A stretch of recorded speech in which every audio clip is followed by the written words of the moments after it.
আসসালামু আলাইকুম। দৈনিক বার্তায় একটা নিউজ দেখলাম যেখানে বলা হচ্ছে এনটিআরসির হাতে থাকা পুলিশ ভেরিফিকেশনের ক্ষমতা নাকি আবার কমিটির হাতে যাচ্ছে।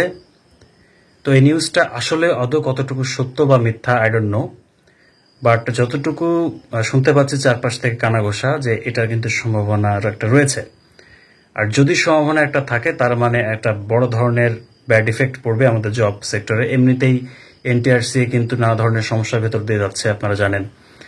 আর কমিটি নিয়ে যে কথাটা হচ্ছে যে কমিটি কিন্তু বিলুপ্ত করার একটা কথা চলছিল, এটা কিন্তু প্রত্যেকটা সাধারণ ঘরের ছেলে পেলে আমাদের মতো যারা রয়েছে সবাই কিন্তু আমরা খুশি ছিলাম যে দীর্ঘদিনের অন্যায়, চাঁদাবাজি, জোর করে মানে প্রার্থীদের কাছ থেকে টাকা আদায় করার এই অসুস্থ নীতি থেকে হয়তো আমরা বের হয়ে আসতে পারবো।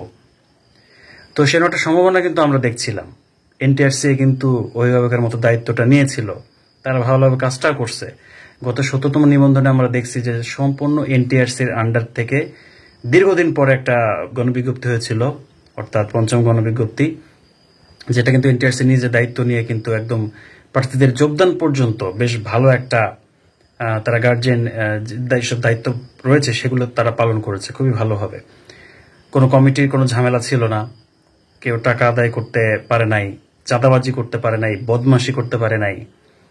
তো টাকাখোর বেয়াদবগুলা তারা যেসব কমিটির ভেতরে তারাতে ঢুকে থাকে। বাংলাদেশের যতগুলো স্কুলের কমিটিগুলো রয়েছে সবগুলো কমিটির সদস্যগুলো এক একটা চোর আর বাটপার, এটাতে কোনো সন্দেহ নাই, এটা আমরা সবাই জানি। তো চোর বাটপারদেরকে হাত থেকে কিন্তু ১৭তমরা কিন্তু বেঁচে গিয়েছে, যারা জব পেয়েছে আর কি, তাদের কোনো টাকা পয়সা লাগে নাই আলহামদুলিল্লাহ। তো এইবার ১৮তমতে আমরা আরো বেশি প্রত্যাশা করেছিলাম সরকারের কাছ থেকে যে এবার হয়তো পট পরিবর্তন হয়েছে রাজনীতির, এখন হয়তো দুর্নীতি, ঘুষ, চাঁদাবাজি এটা হয়তো কবর রচনা হবে। কিন্তু আমাদের বার্তার এই নিউজটার বরাতে যদি কথাগুলো সত্য হয়ে থাকে তাহলে আমাদের চিন্তা ভাবনা বা আমাদের আকাঙ্ক্ষার একটা বড় প্রতিবন্ধকতা হয়তো সামনে তৈরি হতে যাচ্ছে, যেটা আমরা আসলে প্রত্যাশা করি না। সো এনটিআরসি এই সিদ্ধান্তটা কেন নিচ্ছে বা আদৌ কেন নিবে এটার ব্যাখ্যা আসলে তারাই ভালো দিতে পারবে। তবে তারা বলছে এটা নাকি এনটিআরসি এর কাজ না, মানে পুলিশ ভেরিফিকেশনের যে ব্যাপারটা। আমি যদি ভুল না করে থাকি ৫ আগস্টের পরে একটা ঘোষণা দেওয়া হয়েছিল শিক্ষা মন্ত্রণালয়ের পক্ষ থেকে যে চাকরিতে পুলিশ ভেরিফিকেশন নাকি তুলে দেওয়া হচ্ছে, বিশেষ করে এনটিআরসি এর জবে। তো সেই জায়গাতে পুলিশ ভেরিফিকেশনের ব্যাপারটা যেটা নিয়ে বেশ ধামাচাপা পড়ে গিয়েছিল, মেধাবীদের যেখানে মূল্যায়ন করার একটা কথা আমরা শুনতে পাচ্ছিলাম, সেই জায়গাটা হঠাৎ করে কমিটিকে নিয়ে জড়িয়ে কমিটিকে সেই ক্ষমতাটা দেয়া, আসলে এনটিআরসি কেন এই সিদ্ধান্তটা নিচ্ছে বা কেন উচ্চপদস্থ কর্মকর্তা এই বিষয় নিয়ে কথা বলছেন আমাদের আসলে কোনো বোধগম্য নয়। তো বিষয়গুলো নিয়ে আসলে অনেক চিন্তা ভাবনার ব্যাপার রয়েছে। আমার মনে হয় এনটিআরসি এখান থেকে সরে আসা উচিত। আমরা অভিভাবক হিসেবে এনটিআরসিকে পেয়ে খুশি, এবং তারা যদি থাকেন তো অবশ্যই দুর্নীতি অনেক কমে আসবে।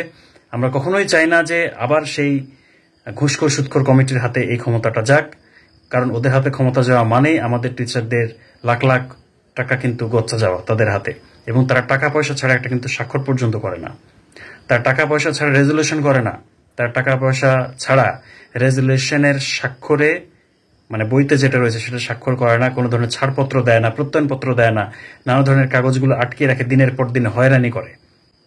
কখনো কখনো ৩ থেকে ৪ লাখ টাকা দাবি করে বসে যে এই টাকা দেন, না হলে চাকরিতে ঢুকতে দেব না।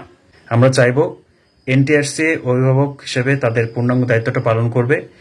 এনটিআরসি তারা শক্তভাবে যদি বিষয়টা হ্যান্ডেল করে, আমরা টিচাররা যারা নতুন টিচার হব আর কি, তারা আপনাদের পাশে থাকবো। আমরা সবাই আপনাদের পাশে আছি, এই প্রতিষ্ঠানটার সাথে আছি। আমরা হক এবং ন্যায়ের পথে আমরা থাকব, এবং এই যে কমিটি আছে সেটা বিলুপ্তি আমরা সবাই প্রত্যাশা করি। কারণ কমিটি যতদিন এই বাংলাদেশের বুকে থাকবে তাদের চাঁদাবাজি এবং অন্যায় কোনোদিনও থামবে না, এবং মানুষের হয়রানি কোনোদিনও থামবে না। নতুন বাংলাদেশে আর কোনো চাঁদাবাজদের ঠাঁই হবে না ইনশাআল্লাহ। সো ধন্যবাদ আমাদের ভিডিওটা দেখার জন্য। যার চ্যানেলটাকে সাবস্ক্রাইব করে নেয় সাবস্ক্রাইব করে রাখবেন, এবং বেল আইকনটি অবশ্যই প্রেস করে দিয়ে রাখবেন। আর আপনারা এই বিষয় নিয়ে কে কি ভাবছেন অবশ্যই কমেন্ট বক্সে জানাবেন। ধন্যবাদ সবাইকে।